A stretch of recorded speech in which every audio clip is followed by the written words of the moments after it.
Hi everyone, I am Lainey Shank with Design by Lainey, and welcome to the Doorbell YouTube channel. And I'm going to talk to you in a minute about why we chose to name it the Doorbell. This is the first time I'm really saying all of this out loud, so I'm really excited to share this with you. This is going to be our new YouTube channel that we're going to be updating every couple weeks with cool business ideas, thoughts on the wedding industry and the creative industry as a whole, and a lot of helpful tips that you can use if you're just starting or if you're trying to progress your business a little bit further.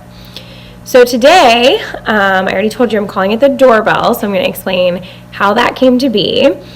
And then I'm going to do a brief intro so you learn a little bit about me. We're going to play a fun game that a lot of you helped out with by submitting questions. And then I'm going to tell you 7 things that you can do today to help improve your work-life balance. So these are all just going to be really easy, simple tasks that you can do very quickly that will have an immediate effect on your work-life balance overall. So this is a great segue to start talking about what we hope to accomplish with the Doorbell. So this channel is going to be all about a lot of things in the creative industry, but we're going to focus on kind of 2 overarching themes. And one is going to be about being a human behind a creative business. So we see so many people out there doing what we want to be doing. We have all this, these work crushes, and we see all these girl bosses and people just doing all these amazing things.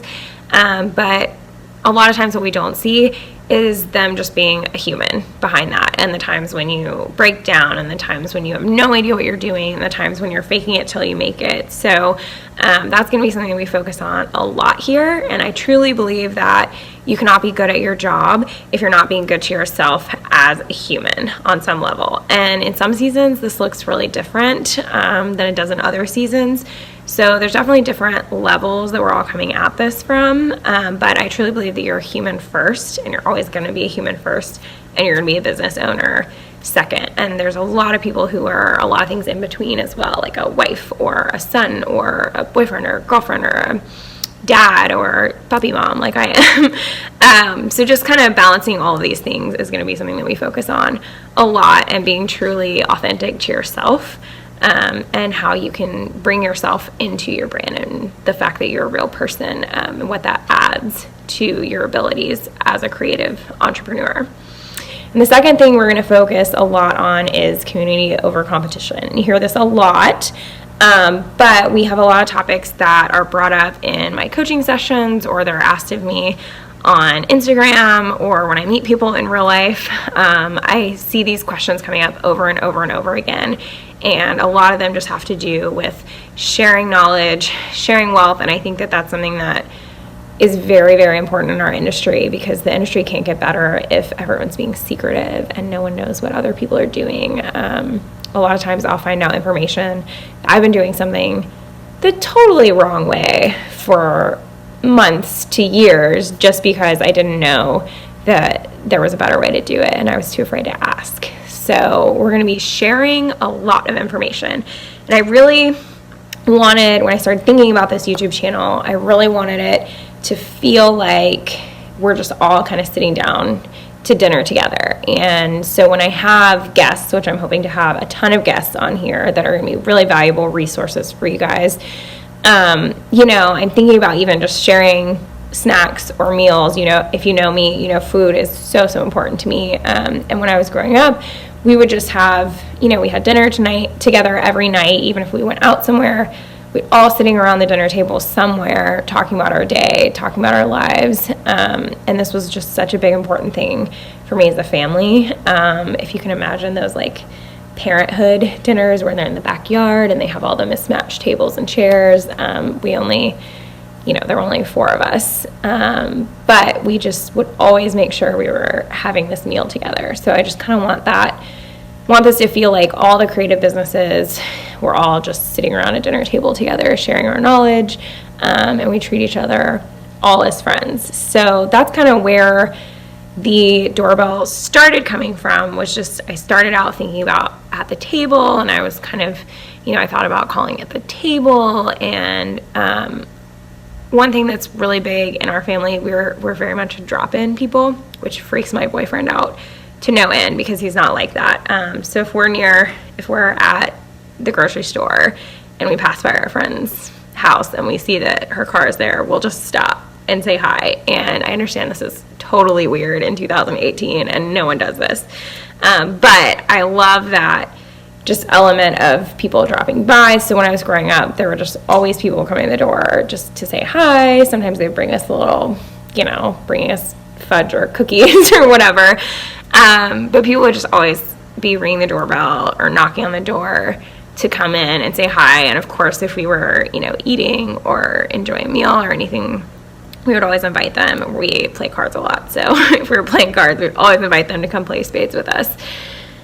So that's kind of why I wanted to call the YouTube channel The Doorbell, because it's just imagining all these people coming together and, there's always extra room at the table. You can always ring the doorbell and come in. So I think we're going to go with the doorbell, not the table, just because I think it adds just another layer of welcoming and opening into the community. So those are kind of the two big themes that we're going to touch on a lot. One sec. And what we're going to hope to accomplish here is just to open up the industry to some more ideas, more thoughts on charging your worth, more thoughts on how to demand your worth, how to have work-life balance, how to get paid what you deserve to be paid for what you're doing, as well as how to manage all these expectations that are on you, how to prioritize things. There's a ton of different topics that I have in mind and kind of keep growing every day. So if you have any ideas for topics, feel free to comment them below, because I would love to hear what you guys are interested in and make sure we're hitting the needs of the community. So I'm getting a lot of these questions from, like I mentioned earlier, questions that I receive on Instagram a lot, questions that I hear in my coaching sessions from everyone. It's always surprising how everyone has the same exact questions as everyone else, and they just didn't know it, and no one knows to ask these questions, and no one knows to provide this information. So that's one of the goals of the podcast, and I just called it a podcast because that's actually how I started thinking about this, was as a podcast, because I listened to a ton of great podcasts. But I think in a stationery and calligraphy industry, there's so much that's visual about it. We're such visual people, so I decided to go with a video so that I can show you guys things in the future.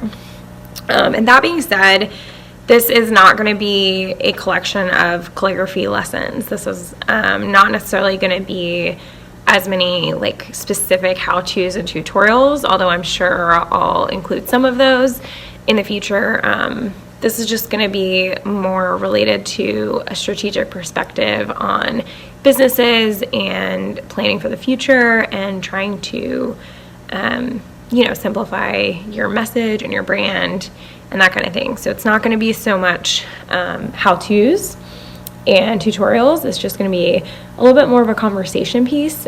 Just think about us sitting at that dinner table having conversation. I'm not going to pull out my calligraphy supplies. This is not even the hand I write with, so I'm not going to pull out my calligraphy supplies at dinner and show you that. So a lot of that will be on my Instagram, or there are a lot of resources if you are looking for specific calligraphy lessons and things like that. There's a lot of good resources I can point you to if you're interested, so feel free to comment below. So what this brings us to is just a little bit about me and why you should even be interested in hearing from me. My name is Lainey. Like I said, I live in North Carolina and have for most of my life, although I did start in the wedding industry out in San Diego, California. I started out doing planning under someone else's brand. I then kind of thought I wanted to do planning full-time under my own brand, so started my own brand, and then kind of took a calligraphy class from Twinkle and Toast. So if you don't know Taryn, she is amazing, and just really, took to calligraphy, and then that kind of led its way into graphic design.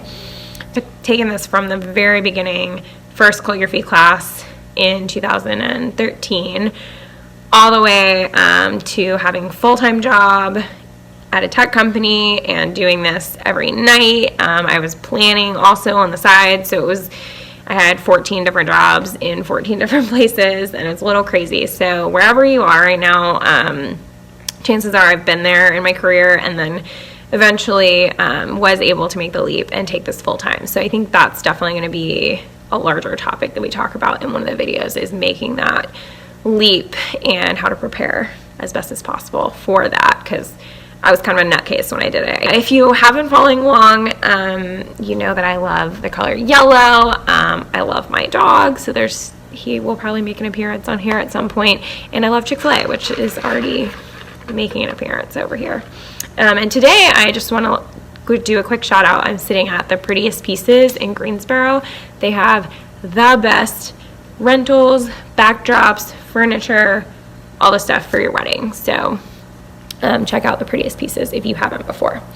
So now I'm going to play a little game. When I did this, I was nervous about talking to myself for however many minutes this ends up being, and I'm still feeling a little weird about it. So I had people submit questions, and I had Alex print these off. I have not looked at these yet, so I'm going to look at them for the first time as we're doing this, and hopefully they're good. So let's see what we got. Okay, which Spice Girl are you and why? This is great. I kind of wish I knew who these people were. I was always Baby because I was just kind of cheerful and upbeat for the most part, and I think my whole life, the story of my life, I kind of wanted to be posh, but I just am not posh, and that's something that I've had to accept in business as well. It's just, being the person that I am. So I think I'm just kind of quirky and fun. So I think Baby is still a pretty good answer for that. How did you fall in love with lettering and design, art, etc.? Okay, this is kind of business related, but I'll keep it more personal.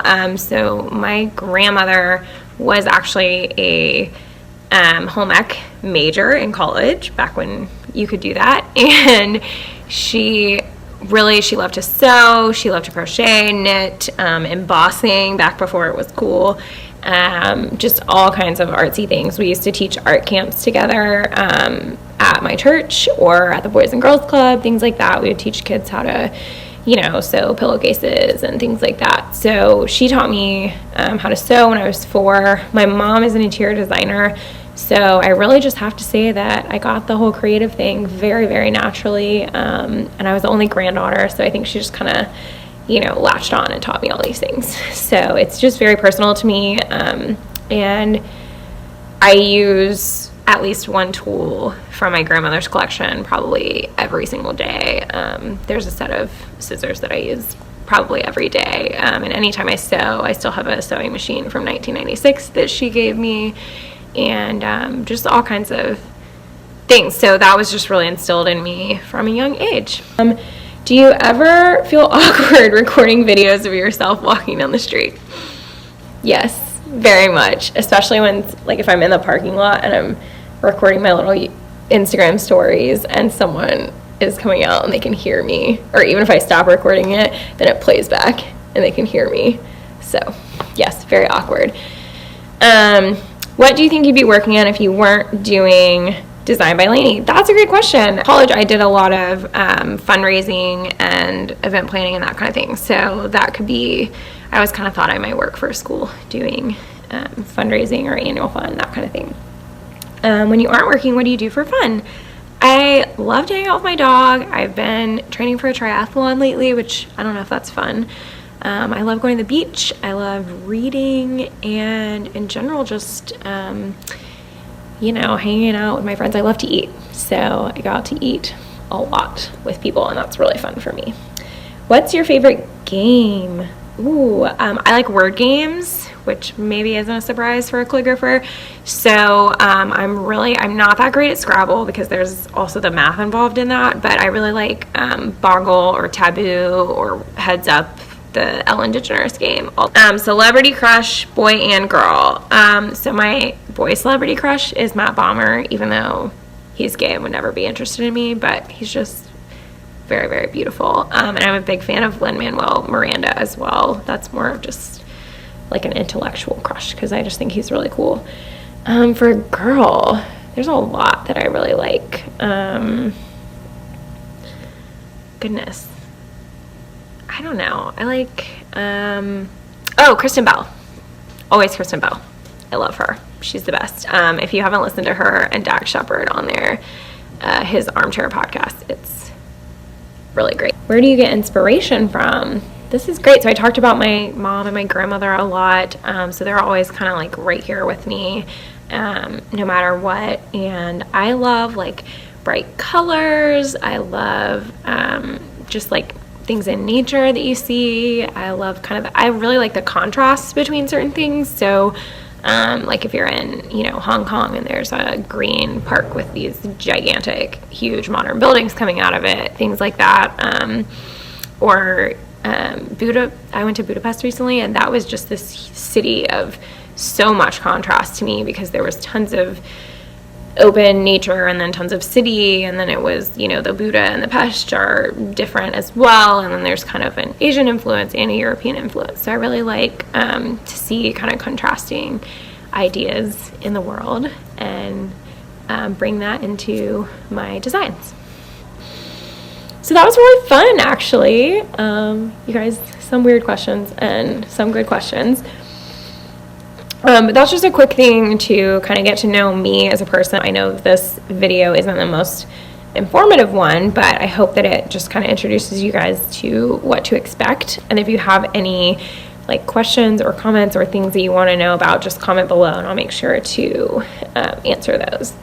And so now, the reason that you're all here, yay! This is my Lainey dance. Anyway, I'll try not to do that too often. So now what we're all here for is 7 things that you can do today to help improve your work-life balance. So we'll just run through them really quick. So number 1 is turn off your email notifications. And this is something that I just did 2 weeks ago, and I'm loving it. And at first I've been sitting there for an hour and I'm like, gosh, no one loves me today. Why am I not getting, why do I feel so empty and lonely? And I realized it's because I wasn't getting these ding, ding, dings every time. And it's amazing how much work you can do when you're not distracted about the work you have to do. Turn off your notifications. Then when you're in the middle of something, you won't look up. You won't constantly be, even if you just pick up your phone, see it, realize it's not important, and put it down, that's completely distracted your brain from what the task at hand is. So turn off your email notifications on your phone. You can always go into your email. You can always get it if you need it, but you don't need to have that notification on. Number 2, put business hours and response times in your email signature. So you can do that today. It's so easy. It will take you 5 minutes. If you don't know how to do your email signature, you can Google that, I promise. And it's so helpful because I often have to either do these revisions or look up information, talk to my printers, do all these things before I can correctly respond back to a client. And I think it's kind of silly to say, hey, I'll get back to you tomorrow, I don't know the answer. Because then the client thinks that you're sitting there waiting for their emails all the time. And I like to train my clients not to think that, because then if they email me at 9 p.m. some night, or if they email me even at 9 a.m. and I'm in a meeting with another client for 2 hours, they get anxious that I'm not responding back. Whereas if they're used to getting a response back in 2 days, then they start to know that it's not going to happen, but that I'm still working on it. So I put my response times in my signature and say that it can take up to 48 hours to get an appropriate response. If it's going to be longer than that for some reason, then I will shoot something off that says, hey, I reached out to the printer. I'll provide that, the updated quote when I get back, which could take a couple days. Business hours as well. I respond to a lot of emails at night because I'm a night person and that's just how I am. But I don't want to feel like I have to, because if I am, on a date or out with friends, then I don't want to feel like there's any obligation to respond to that. And so very important also is just that you're putting your days. I have so many people who want to talk to me on weekends all the time. And the thing is that if you're getting married, a lot of times you have a 9-to-5 job. So the time that you spend wedding planning or stationery planning is on the weekends. And so I get a lot of emails on weekends. However, that doesn't mean that I need to work on weekends. I need to have my weekends off for my own stuff as well. So putting that in your email helps everyone to just set the right expectation, which is really what all of this work-life balance thing is about, is just setting the right expectations with your clients in the first place. So that was number 2. Number 3, schedule out tomorrow at the end of the day. So I'm really into to-do lists, but I kind of was noticing that I was putting 45 things on my to-do list. And yes, I need to get all of those things done, but seeing 45 things on a list is not helpful to me. So at the end of the day, before I go to sleep, I try to plan out tomorrow and the 4 or 5 tasks that I really need to get done. And then if something comes up, I add it to that list tomorrow. But it just helps me sleep easier knowing that, these are the 5 things I need to accomplish and I have the time to accomplish those.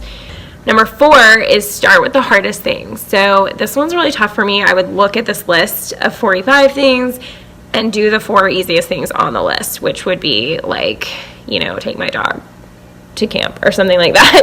And so I just end up with all these hard things left over at the end of the day, and I've done all these easy things, but they're not the most important things. And so then the hard stuff would roll over to tomorrow, and then all the hard stuff, or just not fun stuff, would end up being such a rush, and it's already not fun, it's already harder, so if something little goes wrong, you don't have any leeway time. So I look at the list, and I try to start from the top now. I don't specifically organize them with the hardest things at the top, but I start with the most important thing that is going to help me the most by getting it done that day, and I just try to do it. And it's the same with my email inboxes. Top email, answer it. Don't look through and find the easy ones, because that's just a waste of time, because you're going to have to go back and answer that hard one anyway, so you might as well just do it. Okay, number 5, answer emails only once or twice if that's important to you. So in addition to not getting those email notifications, try to task batch emails. That's the number one thing you can task batch. And obviously I understand, some of my emails, to answer them, I have to go through and do 45 revisions, send a new proof, send a new quote, all of these things. There's a lot of work involved in answering that one email. But do the design work, do the proofs and the revisions and all of that, and then do all the emails at once. And any of the admin emails, keep those to, I try to do 1 hour in the morning, 1 hour at night. It's something that Megan from All She Wrote Notes, if you follow her, talked to me about. I need a intermission, hold music for while I'm drinking my water.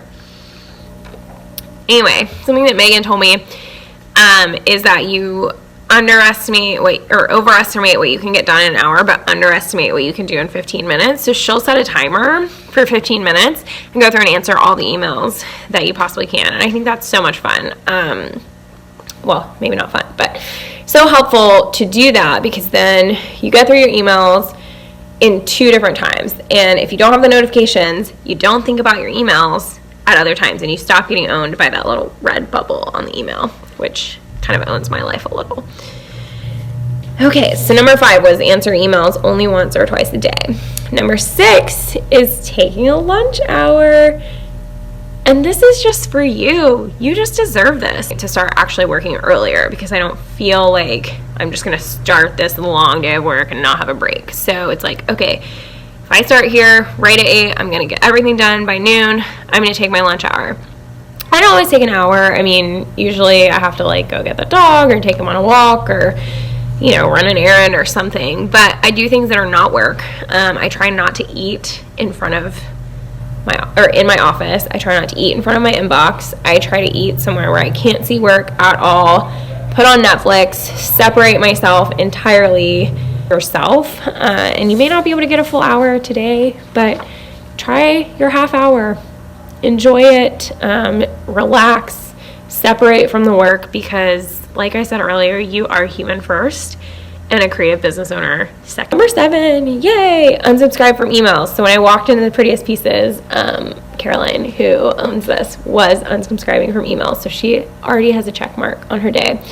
But this is actually something that I've noticed since I only do my emails once or twice a day. I see how many there are. So when they come in one at a time, you're like, oh, just delete, oh, just delete. And that does only take 2 seconds. That's true.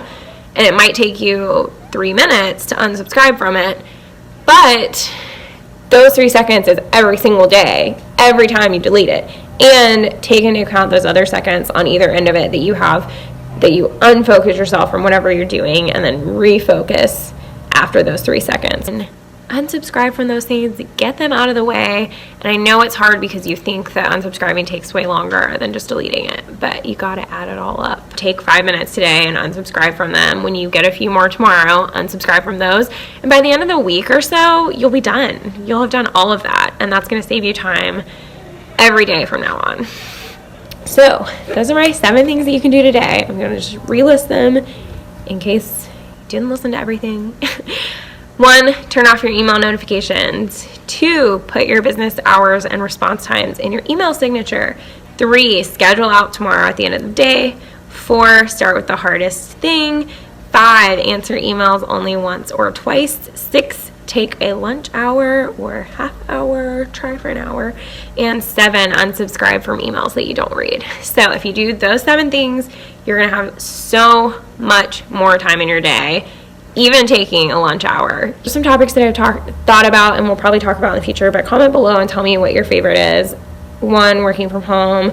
2, styled shoots. 3, exposure. 4, making your business movable. And 5, jobbies versus hobbies versus jobs.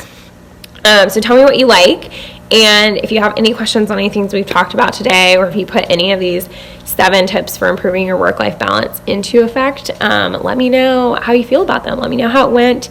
Send me questions. Let me know what you want to see in the future. And thanks everyone for watching this. Thanks for everyone who submitted questions, and thanks for everyone who's just following along in our journey. I hope you guys all have a great week and have a better work-life balance. Thanks to our 7 tips. Thanks everyone.